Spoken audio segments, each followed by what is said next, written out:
Sebuah kabar menggembirakan untuk sahabat sekalian yang tentu menanti-nanti pengadaan aparatur sipil negara tahun 2023, baik CPNS ataupun juga P3K di 2023 ini.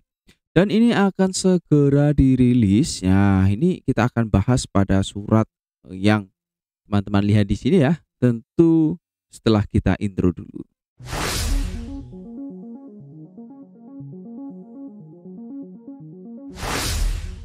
Assalamualaikum warahmatullahi wabarakatuh. Halo Bapak Ibu sahabat semua, jumpa lagi di channel ini dan kali ini kita ada kabar gembira ya untuk teman-teman yang mungkin sudah menunggu pengadaan ASN. Seperti yang kita ketahui bahwa ASN itu ada CPNS dan juga P3K ya. Sekali lagi ASN itu CPNS atau PNS atau P3K ya, di dua itu ya. Nah, untuk 2023 ini seperti yang sudah pernah kita sampaikan pada video-video sebelumnya, kita pernah membahas ya untuk rekrutmen CPNS dan P3K 2023 ini tentu masih tetap akan ada ya. Nah, adapun di CPNS itu hanya formasi-formasi tertentu ya. Kalau teman-teman selalu mengikuti channel ini pasti sudah mengetahui apa yang kami sampaikan sebelumnya ya.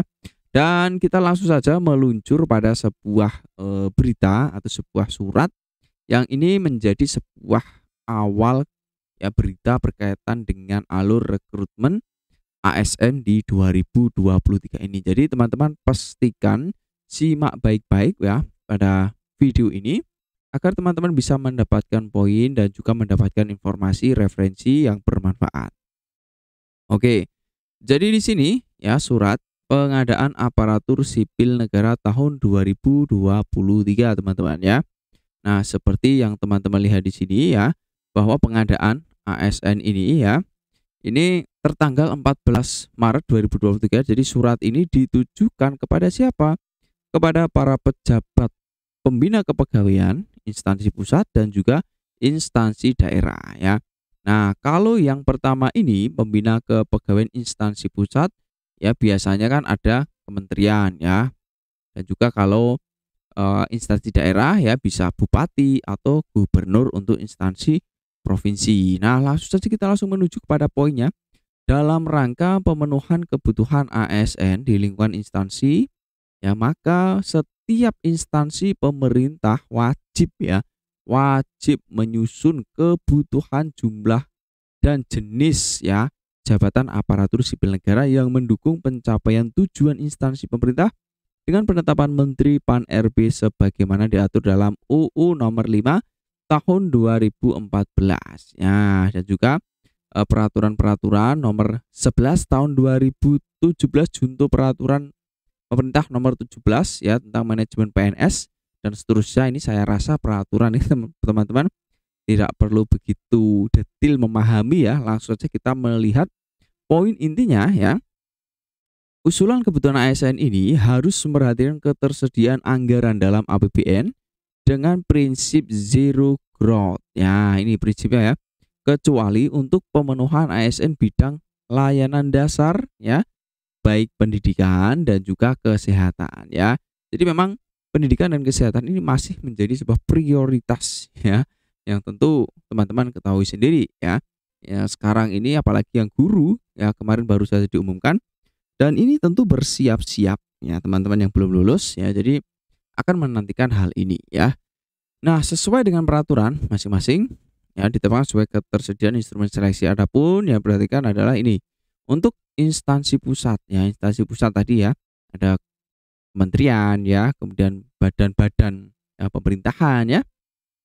Nah, instansi pusat dapat mengusulkan kebutuhan CPNS dan P3K. Nah, ini jelas ya CPNS dan P3K. Nah, tapi untuk guru ya sepertinya hanya P3K saja. Tapi kita lihat dulu ya. Usulan kebutuhan CPNS ini hanya pada jabatan di bidang kejaksaan, bidang hakim, ya bidang intelijen dan serta tenaga dosen. Nah, jelas ini teman-teman ya. Jadi hanya ada bidang kejaksaan ya, bidang kehakiman, intelijen serta dosen. Jadi CPNS hanya ini teman-teman ya.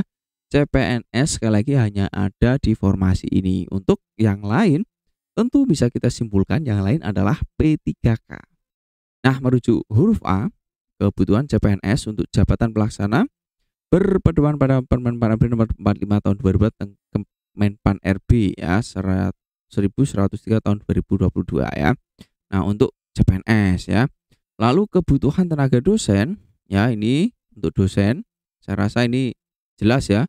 Lalu nah ini kebutuhan P3K untuk jabatan fungsional berpedoman pada peraturan Menpan RB nomor 158 tahun 2023 dengan syarat kualifikasi pendidikan sesuai rekomendasi dari instansi pembina ya.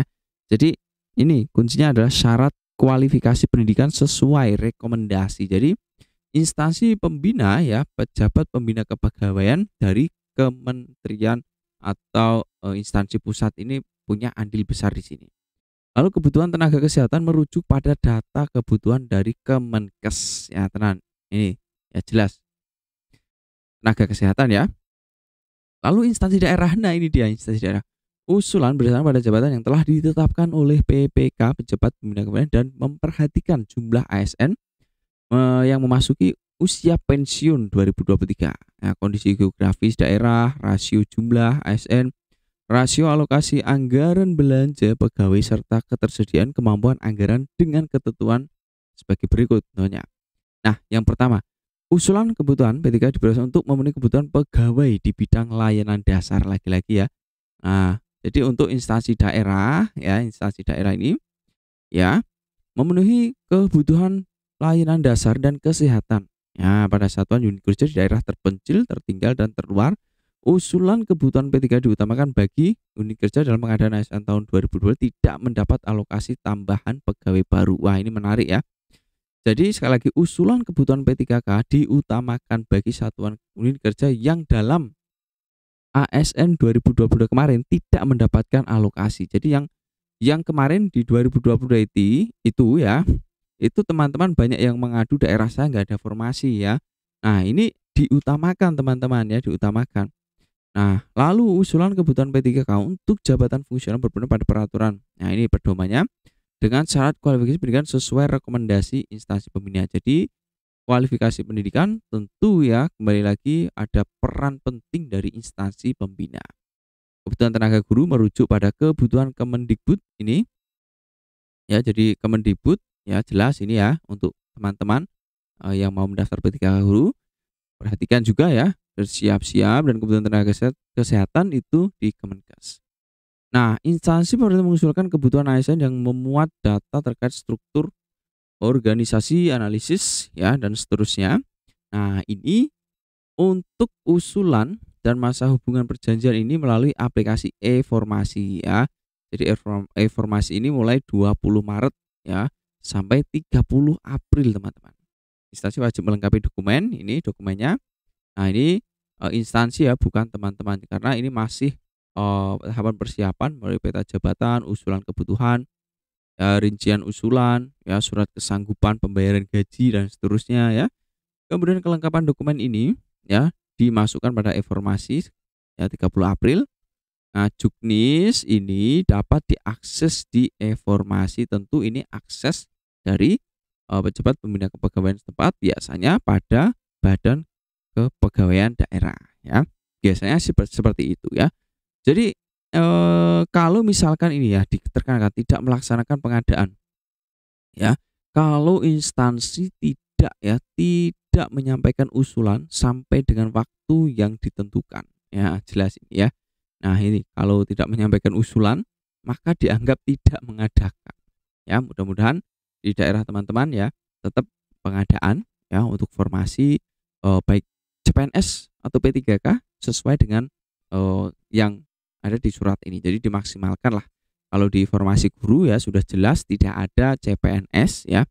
Adanya adalah untuk formasi P3K untuk formasi guru ya. Mudah-mudahan teman-teman yang belum lolos bisa berpeluang bisa masuk di 2023 ini ya.